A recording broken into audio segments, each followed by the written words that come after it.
Okay, Billy, silent T, Billy Dukes.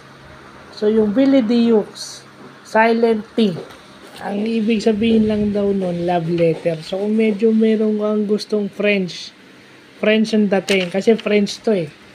French ang dating, at medyo social, eh yun ang gagamitin mo. Pero ang ibig sabihin lang nun, love letter.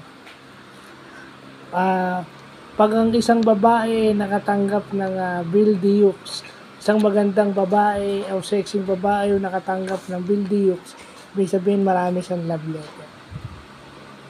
So, nung una ko itong nakita sa TikTok, sinabi lang na love letter dahil long distance yung kanilang relationship, nag-decide silang magsulatan.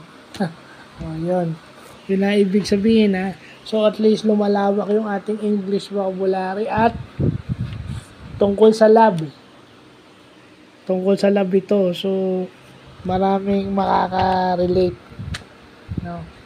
Pero again, another word that would extend our English vocabulary or our, extended our vocabulary in general, which is good.